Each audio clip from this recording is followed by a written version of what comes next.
There's a pain inside you that no one sees. You smile through it, work through it, distract yourself from it, but late at night, when the noise fades and the world goes quiet, it returns, that heaviness in your chest, that ache behind your eyes, that silent scream no one hears.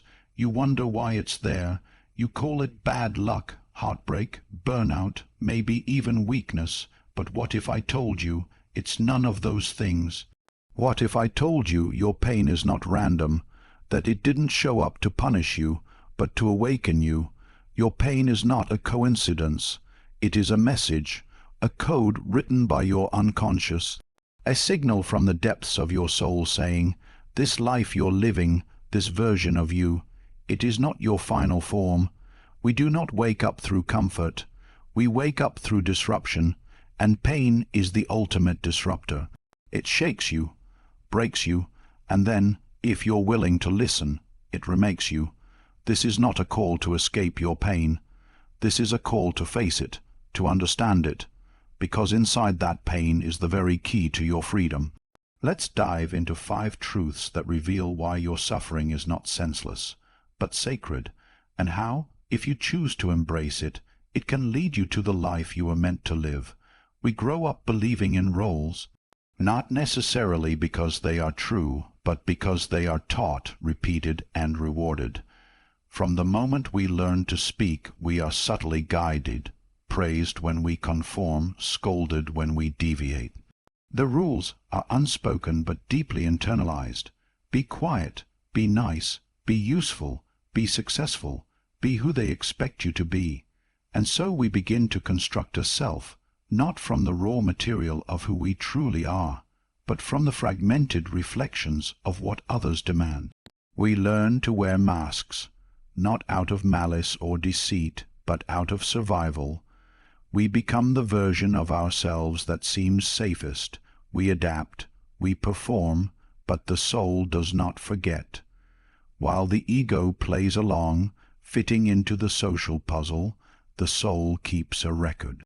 It watches the small betrayals, when you say yes but mean no, when you hide your anger to avoid conflict, when you bury your dreams to keep the peace. Each compromise becomes a fracture, each lie to yourself, a crack in the foundation. And pain is the soul's final language when all others fail. You may feel it as anxiety, as fatigue, as a vague sense of being lost. You may call it burnout, depression, confusion, but beneath those labels is often a much deeper truth. You are no longer living in alignment with who you really are. You have betrayed yourself too many times. The pain is not just emotional, it is existential. It arises from a life lived too far from its center. Elijah's story is not uncommon. A young man with great intellect and a sensitive heart. He pursued law because it promised stability and respect. His father, a stern and practical man, had once told him, artists starve, lawyers succeed. And so Elijah listened. He suppressed his love for writing, for beauty, for psychology, and walked the path that others applauded. On paper he succeeded. He was articulate, respected, well paid. But every morning he woke up with a sense of dread, not panic, not fear, just a quiet, persistent ache, a sense that something vital had been misplaced. That ache grew louder. First it was insomnia, then a disinterest in everything that once gave him joy. Eventually his body broke under the weight of the silence he had maintained for too long. The panic attack wasn't random. It wasn't a malfunction, it was a message. It was the moment his soul refused to stay quiet any longer. And this is the paradox. While society often sees pain as a flaw, a defect, or a pathology, in reality, pain can be the most honest part of your being. It is your psyche's protest against a life that no longer fits. Pain is not your enemy. It is the part of you that still wants to live authentically. But why do we wear these masks in the first place? Because the real self is vulnerable, because showing your true face, your doubts, your dreams, your rage, your tenderness, requires courage. And often, when we first revealed these truths as children, we were met with rejection or ridicule. So we learned to hide them, we learned that acceptance had a price, and we paid it by burying the parts of ourselves that didn't fit. But nothing buried stays buried forever. The unconscious does not forget. It stores every silenced truth, every swallowed emotion, and over time those suppressed realities begin to surface, not through words, but through suffering. The woman who constantly pleases others may one day find herself consumed by resentment she doesn't understand. The man who's always composed may suddenly lash out with anger that feels foreign. The artist who gave up her calling may find herself weeping over a song she hears on the radio. These are not breakdowns. They are breakthroughs. They are the unconscious fighting for space to breathe. The process of healing begins not when we try to fix the pain, but when we start to listen to it, to ask ourselves honestly, where did I abandon myself? What dreams did I dismiss? What version of myself did I trade in for approval? When we dare to ask those questions, the pain shifts. It doesn't vanish, but it transforms. It becomes a guide rather than a curse. And it leads us back to the truth we once knew as children, that we are not here to be replicas of someone else's desires. We are here to become who we truly are. This return is not easy. It requires shedding the masks we've worn for years. It means disappointing others, losing comfort, facing fear. But beneath the grief of letting go, there is a quiet kind of freedom, the kind that comes not from becoming something new, but from remembering something ancient and essential that was lost along the way. Pain, in this light, becomes a sacred invitation. It is the soul's rebellion against a life of performance. It is the alarm that rings when you have gone too far from yourself. It is not trying to punish you. It's trying to wake you. If you feel lost, exhausted, or broken, know this. Your suffering might not be a sign of failure, but of honesty. It may be the most courageous part of you, refusing to stay hidden any longer, and though it hurts, sometimes unbearably so, it is also the path back to wholeness. The path back to you. You do not need to be afraid of your pain. You need to hear what it's trying to say. Because when you finally listen, when you begin to realign with your truth, something extraordinary happens. The ache softens. The fog begins to clear. And in the ruins of the life you built for others, you start to build something real for yourself. Pain, contrary to our instincts, is not merely a sign that something is wrong. It is often the clearest indication that something within us is ready to evolve. The ego recoils at this truth. It prefers familiarity over uncertainty, even when that familiarity has become toxic. We hold on to relationships that have long since withered, jobs that suffocate our spirit, routines that numb us, and narratives about who we are that were forged in fear rather than freedom. We grip these decaying identities not because they bring joy, but because they bring predictability. And in the depths of the unconscious, predictability is often equated with safety, but the psyche is not concerned with safety, it is concerned with wholeness. And when the soul begins to stretch, to grow, to reach for more, it collides with the tight boundaries of the life we've constructed. This collision is what we feel as pain. The suffering emerges not from the growth itself, but from our resistance to it. We brace against the change, we tighten, we delay, and the longer we delay, the louder the pain becomes. Not as punishment, but as pressure, a sacred pressure designed to move us toward transformation. Transformation, after all, is not a linear or graceful process. It is not a gentle shedding of old skin. It is rupture, it is disorientation, it is, at times, a kind of dying, and the parts of us that are most afraid, our inner child, our wounded ego, our conditioned mind, will scream against it. They will say, "Stay here, don't change, you'll lose everything." But something deeper, something wiser, whispers back, "You've already lost yourself."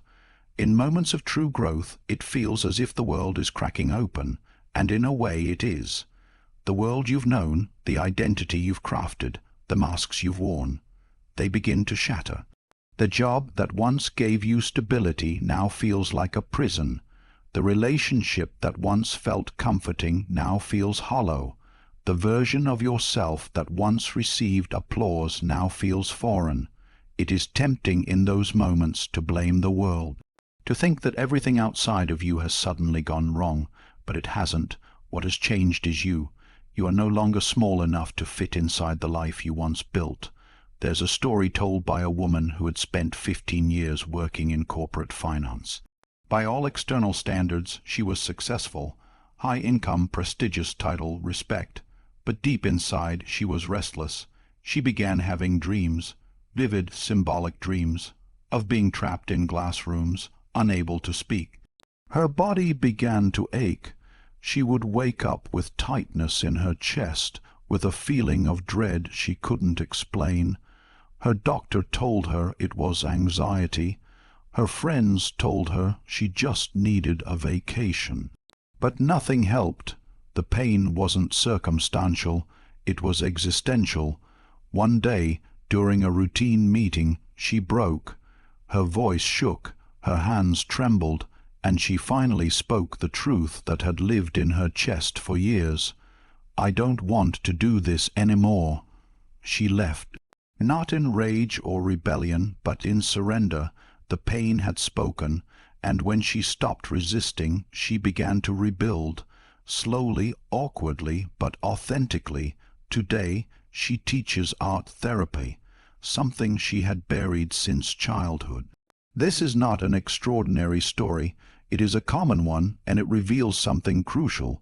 Pain intensifies when we deny our expansion. The discomfort is not trying to harm us. It is trying to show us what no longer fits. Just like the lobster who must shed its shell when it becomes too tight, we must learn to let go of what once protected us but now confines us. The shell is not the problem. It served its purpose, but growth demands that we release it.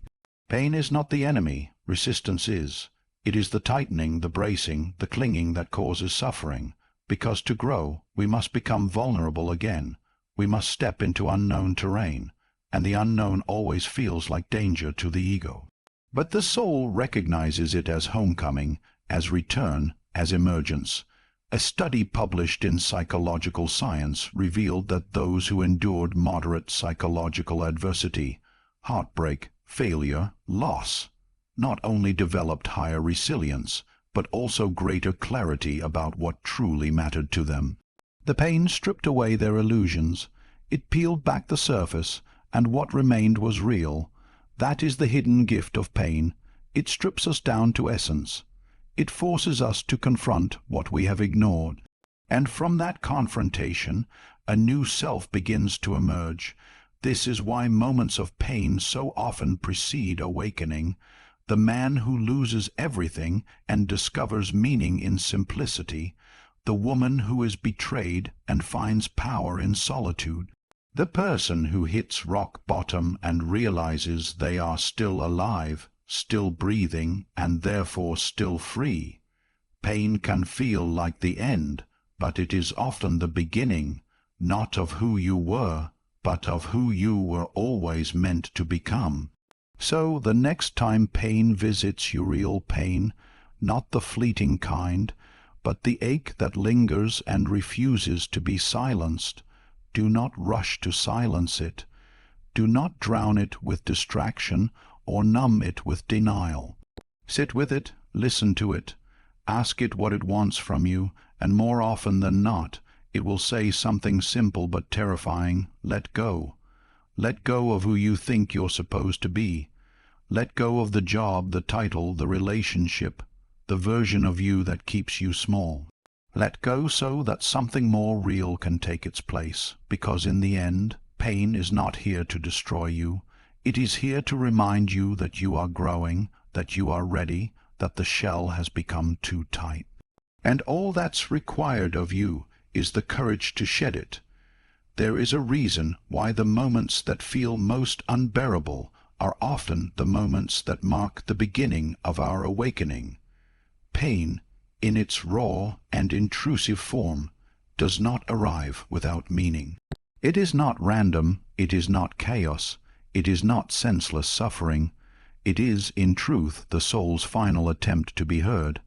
And what makes pain so powerful, so transformative, is that it bypasses the mind's defenses. It crashes through rationalizations and polite narratives. It forces you to confront what you've buried. In that way, pain is not just discomfort. It is consciousness trying to rise. When something within us is out of alignment, when we live a life that contradicts our inner truth, the unconscious does not stay silent. It begins to communicate, but not in the way we are taught to understand. It does not send emails or write letters. It speaks through symbols, through symptoms, through feelings we cannot name but cannot ignore. You might experience it as a restlessness, an unexplained sadness, a chronic fatigue that no amount of sleep can cure. You might feel disconnected from others or even from yourself. These are not mental malfunctions. They are invitations. The world tells us to medicate it, silence it, cover it with positivity. We are taught that happiness is the goal and anything less must be fixed or removed. But the unconscious does not respond to force. It responds to attention. The pain does not want to be conquered.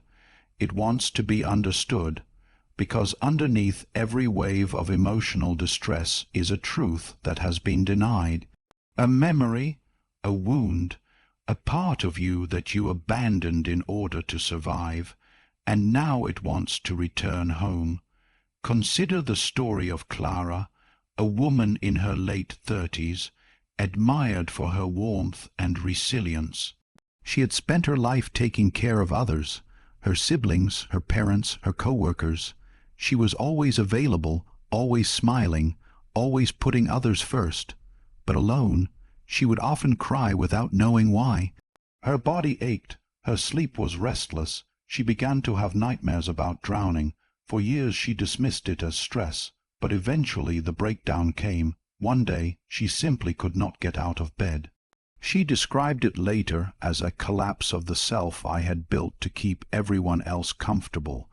Through therapy, she began to see that her pain was not weakness, it was wisdom. It was her soul refusing to let her live a lie any longer. She had grown up in a home where her needs were ignored, where love was conditional on how well she performed for others. So she adapted, she became useful, she became selfless. But in doing so, she lost the voice that said, "I matter too." The anxiety, the depression, the breakdown, they were all calls to consciousness. They were all ways her unconscious demanded she stop betraying herself. This is the nature of emotional pain. It is the bridge between the known and the unknown. Between the surface of your life and the depth of your being, you cannot heal what you refuse to see, and the more you suppress, the more tension you create within. That tension will eventually find a way to express itself, through illness, through crisis, through loss. The psyche will not be silenced forever. It will speak, and if you don't listen to its whispers, you will hear its screams. To become conscious is to become willing to look where it hurts. It is to sit with your sadness instead of running from it. It is to ask your anxiety what it is protecting. It is to stop numbing the discomfort and start translating it. Every symptom is a signpost. Every emotion is a message. When you feel a sudden wave of shame or fear or grief, instead of judging it or trying to fix it, you can ask, where is this coming from? What is it trying to show me? This requires courage. Because what we often find beneath our pain are the forgotten parts of ourselves, our childhood fears, our unmet needs, the anger we weren't allowed to express, the joy we were told to dim. These parts do not die. They wait, and they manifest through suffering until we are ready to reintegrate them. The healing process, then, is not about erasing pain.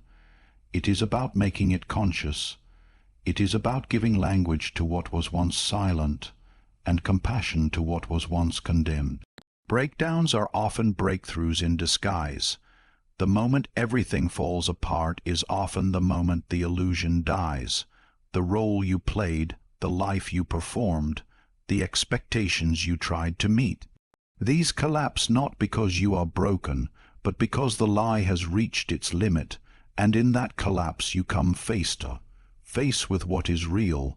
The pain strips you bare, and in that bareness something remarkable happens. You remember. You remember the voice you silenced, the dream you abandoned, the self you lost in the crowd. Awareness is painful, yes, but it is the only path to freedom. This is the process of individuation, the slow, often uncomfortable journey toward becoming whole, toward uniting the conscious and the unconscious, the known and the unknown. It is not a path for the faint-hearted, because it demands that you turn toward your suffering, not away from it. It demands that you look at the wound, not cover it. But those who dare to do this, those who make their pain conscious, are rewarded with something far greater than comfort. They are rewarded with depth, with authenticity, with meaning, so when the pain comes, and it will, do not curse it. Do not rush to escape it. Instead, get curious. Ask it why it has come. Ask what it is pointing to that you have not yet seen, because in every ache is a truth, and in every truth is a piece of your soul waiting to come home. Pain has an intelligence that surpasses logic. It does not simply arrive to torment, nor does it act without purpose. It is the compass of the unconscious, pointing again and again to the places we have neglected, the injuries we have dismissed, the parts of ourselves we've left behind in the name of survival. When we do not heal what has hurt us, when we suppress, deny, or ignore those fragments of pain, they do not vanish. They linger, quietly shaping the architecture of our lives from beneath the surface of awareness. They become the blueprint for our decisions, our relationships, our emotional reactions, and so we repeat again and again the same stories, the same heartbreaks, the same mistakes, not because we are doomed, but because we are being shown where the healing must begin. The psyche is never passive. It is always striving toward wholeness. When something within us remains unresolved, the unconscious seeks completion. It recreates the dynamics that once wounded us, not out of cruelty, but out of necessity. It hopes, perhaps irrationally but earnestly, that this time the ending will be different. This time the love will be unconditional. This time the voice will be heard. This time the need will be met. But we cannot change the ending until we first acknowledge the origin, until we name the wound, until we meet it not with avoidance, but with understanding. Maya's story is familiar not because it is rare, but because it is painfully common. Her adult relationships were not accidents. They were echoes of her earliest emotional experience. Her partners were distant, emotionally cold, selectively available, just like the mother who taught her that love must be earned, that presence is conditional, that vulnerability is dangerous. Maya was not choosing them consciously. She was choosing them from the hidden places where her inner child still waited, arms outstretched, hoping that this time she would not be left behind. Her suffering was not random. It was the unconscious screaming for integration. Many people live this way without realizing it. They fall into patterns that look like coincidence, but are in fact calls to healing. The man who always ends up feeling invisible in relationships is perhaps reenacting a childhood where his emotional needs were ignored. The woman who finds herself constantly rescuing others might be unconsciously repeating her role as the caretaker in a chaotic family system. The person who sabotages every opportunity might be loyal to a belief implanted long ago, that success is dangerous or not for someone like them. These repetitions are not failures of character. They are evidence that the soul is trying to finish a story that was left incomplete. But repetition alone does not bring healing. Awareness is the key. Until we become conscious of the origin, we remain trapped in the cycle. Pain, then, is the doorway. It is the clue. Every time we feel the sting of rejection, the grip of fear, the weight of shame, we are being shown something. The question is not, why is this happening again? The real question is, what in me is asking to be healed? The wound you carry is not only about what happened to you, but how you made sense of it, the meaning you gave it, the story you told yourself to survive. Perhaps you believed you were unlovable or too much or not enough. Perhaps you learned to suppress your needs, to dim your light, to abandon yourself before others could do it first. These conclusions were not facts, they were survival strategies, but over time the strategy becomes a prison. The old wound becomes the lens through which you see the world, the filter through which you interpret every experience. And pain is the moment when that lens begins to crack. To heal is to see clearly, to recognize that the beliefs you formed in moments of vulnerability are not the truth of who you are. They are responses to pain, not definitions of identity. Healing requires that you sit with what you once could not tolerate, that you allow the sadness, the rage, the confusion to rise, not to drown you, but to be witnessed, because what was once overwhelming can now be met with compassion. The child who was not held can now be held by you. The voice that was silenced can now be heard by you. The self that was abandoned can now be chosen by you. This work is not linear. Healing is not a straight path or a quick fix. It is circular. You return to the wound again and again, each time with a little more courage, a little more understanding, and slowly the charge begins to dissolve. The pattern begins to break. You no longer react with the same intensity. You no longer choose the same pain in disguise. You begin to choose differently, not because the world has changed, but because you have. What once was unbearable becomes a source of strength. The very place you feared to look becomes the place where your light shines brightest. And so the paradox reveals itself. The wound is not the end of the story. It is the beginning. It is where your depth is born, where empathy is cultivated, where purpose is forged. People who have faced their pain, who have walked through the fire of their inner world, often become the ones who can hold space for others. They become teachers, healers, artists, not in spite of their pain, but because of it. The wound becomes the offering, but none of this is possible without the willingness to look, to feel, to listen. Pain will guide you, but it will not force you. The choice is yours, to numb it, to deny it, or to follow it inward where the healing waits. This is the threshold, and crossing it requires courage, not perfection. It requires honesty, not certainty. It requires the decision, moment by moment, to meet yourself as you are, not as who you think you should be. Because, underneath all the defenses and distractions, the truth is simple. The parts of you that hurt the most are often the parts that need your love the most. And when you finally turn toward them, not to judge, but to embrace, you will discover that your pain was never the enemy. It was the messenger, it was the map, and it was always pointing you back home. Pain, though unwelcome and feared, holds within it a profound intelligence, a sacred function few understand until they are brought to their knees by it.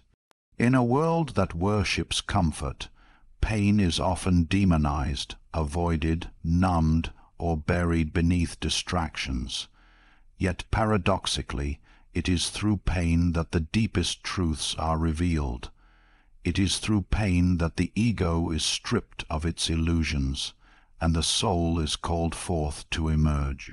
We do not find purpose through perfection. We find it through the cracks, the ruptures, the nights when everything we thought we were collapses into dust. The truth is this: pain is not the enemy of purpose. Pain is the midwife of purpose.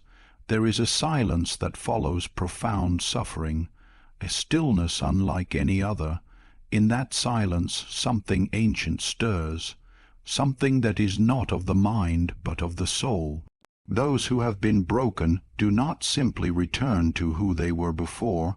They are changed, and within that change lies the seed of transformation, not only for themselves but for others. This is not philosophy. This is a pattern as old as time.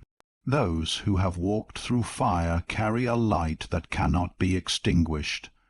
They see differently, feel more deeply, and speak with an authority that cannot be imitated, because they have lived the descent. And they have returned, not untouched but awake.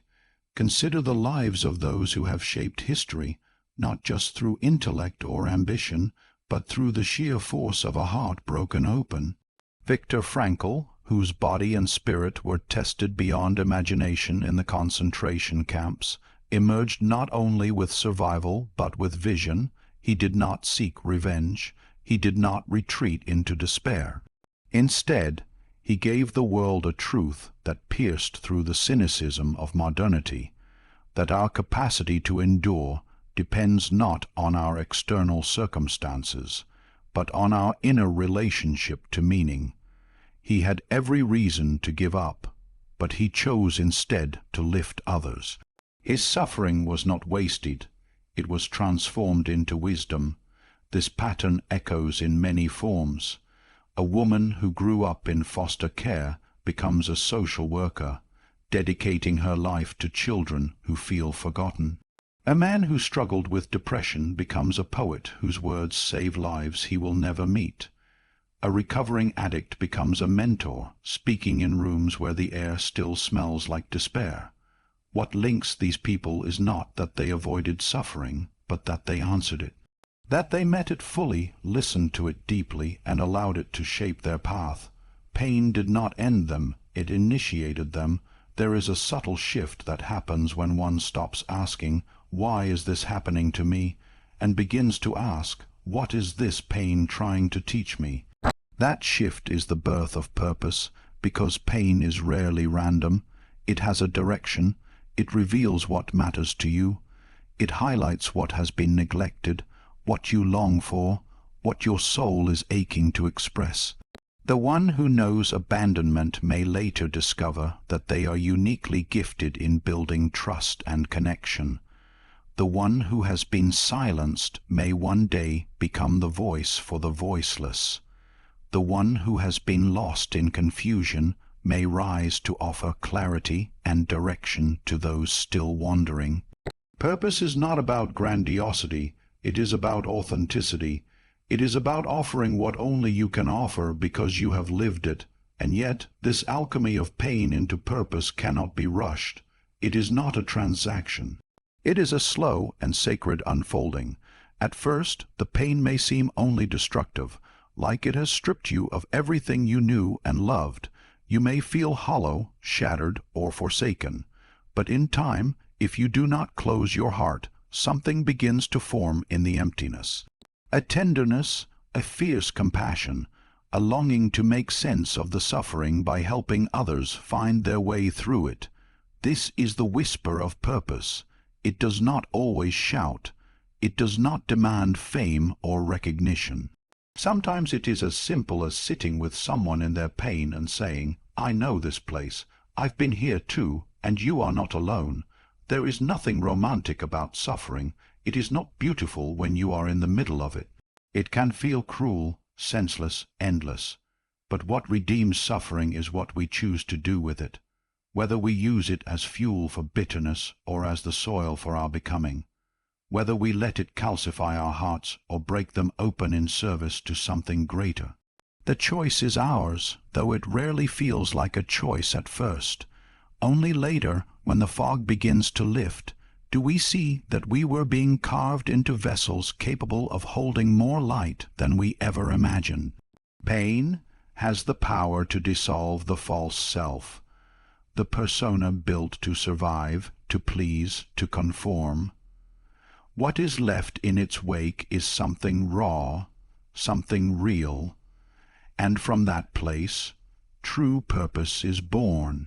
Not a borrowed dream, not a performance, but a life that reflects your innermost truth.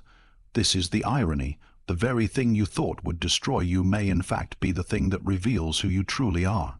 You do not need to be healed to begin walking in purpose. You need only to be honest, to tell the truth about what you've seen, what you've endured, and what you've learned along the way. That truth, when shared without shame, becomes medicine for you and for others. The scar becomes the symbol of survival, and the survival becomes the message. There are people who are waiting for the exact wisdom your suffering has taught you, not because you are perfect, but because you are real. And so, perhaps, this pain you carry is not a punishment. Perhaps it is the initiation you never asked for, but deeply needed. Perhaps it is shaping you into someone you have not yet fully met, someone with depth, with empathy, with fire, and perhaps your purpose is not somewhere out there, waiting to be found, but already inside you, waiting to be answered. When the moment comes that you can look back on your pain and say, I see now, it was showing me who I was meant to be, you will understand that your suffering was never a detour, it was the path. The very road through the shadow was the road to the light, and in walking it you become not just a survivor, but a guide. Not just someone who endured, but someone who now carries a lantern in the dark. That is purpose, and it is born not in spite of pain, but because of it. So hear this truth and hold it close. Your pain is not a coincidence. It is not senseless. It is not punishment. It is a sacred summons from the deepest part of you, a call to remember what you've forgotten, a push to become what you were always meant to be. Do not numb it. Do not fear it. Do not run from it. Sit with it. Listen to it. Let it crack you open, because the moment you stop asking, why me, and start asking, what now, is the moment you rise. This is not the end. This is the awakening, and your pain was the signal all along